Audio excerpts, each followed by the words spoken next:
Mixed by Parveez Kuswaha. Presented by Diet Music Magahi, Asarganj.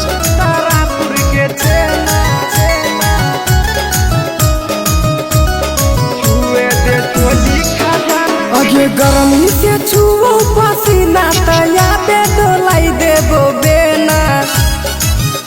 अगे गरमी से छुओ पसीना तया पे डोलाई देबो बेना। छुए दे चोली खजाना खिलैबो तारापुर के छेना। छुए दे चोली खजाना खिलैबो तारापुर के छेना।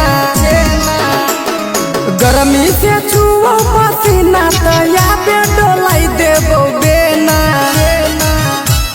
गरमी से छुओ पसीना तया पे डोलाई देबो बेना। छुए दे चोली खजाना खिलैबो तारापुर के छेना। छुए दे चोली खजाना खिलैबो तारापुर के छेना।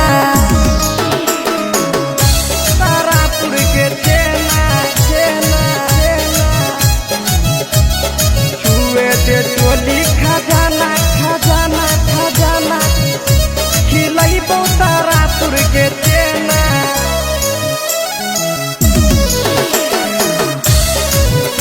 तारापुर के छेना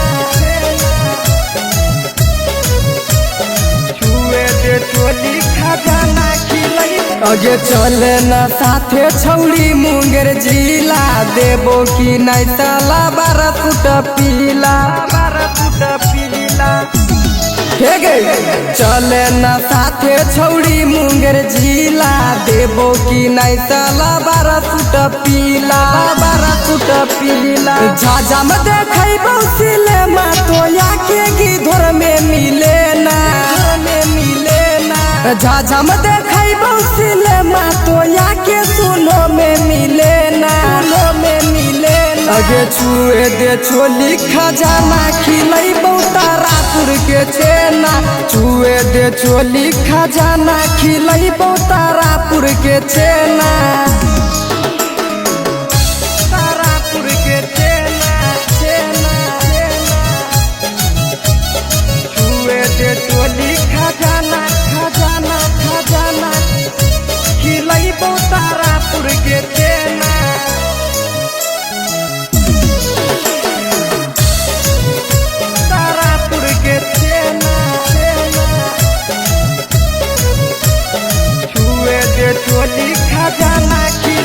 अगे चले नवादा जिला घूमबै दुनो का कोलत के झरना में लइबै। चले नवादा जिला घूमबै दुनो का कोलत के झरना में लइबै। अगे परवेश के मन लेना कहना विक्रम के तो दिलवा दे देना। अगे परवेश के मन लेना कहना विक्रम के तो दिलवा दे देना।